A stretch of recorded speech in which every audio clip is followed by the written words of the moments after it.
Now for a quick Devar Torah. And again, this week's Parsha deals with basically what will happen to you if you speak Lashon Hara. Remember, you don't become Tamei, you don't become, the English word is impure, which I don't like because it's not impurity in the sense, in a scientific sense. It's talking about a spiritual, but you don't attain this status until the Kohen or the priest who's been called in says this is that this person is tamei, this person is impure. Uh, and basically, though, the parsha really comes down very hard on people. Remember that lashon hara is an easy sin to commit. We've all been guilty of it at some time in our life, some people more than others. I like to think that I'm not so guilty of it, but I can fall into the trap just as easily as everybody else. We like good gossip. Did you hear about this person and blah, blah, blah? Look at how they fell. And some people just sort of give themselves over to being spoken lashon hara about, being gossip about. As we see in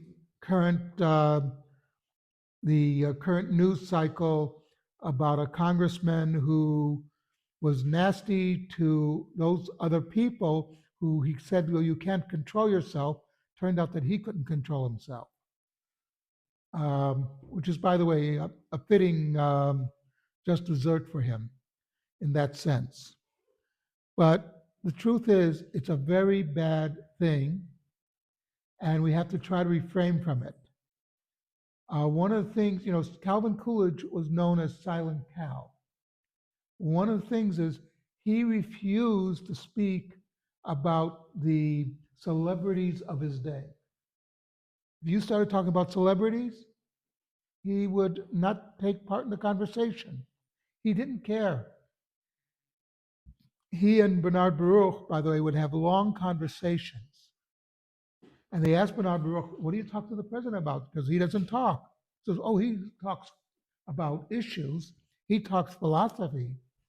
He just doesn't talk about other people. And that's an important issue for us. Small people talk about other people. Big people talk about issues and philosophy. And we know that, by the way, that, like I said, lashon hara is easy to fall into. We have the classic case of Miriam, who spoke lashon hara about Moshe. She gossiped to Aaron, and she got punished for it. So basically, though, the Torah is telling us this is an easy sin to commit. You have to really, really work hard not to get involved in this. And remember that when you're speaking lashon hara, think of the person who you're talking about. How will that affect them? It's not a victimless crime. Because there was a case in Israel a number of years ago. There was a young lady living in a very religious area, religious neighborhood. And they noticed that young men would come and visit her and spend the night. Word went around, a lot of lashon hara about it. Turned out to be her brothers. Some of them were in the army. They came by just for an evening to be with their sister, and they would sleep there, but they were her brothers. There was nothing going on. And she was hurt very badly by this. So we should always have this in mind, something to think about.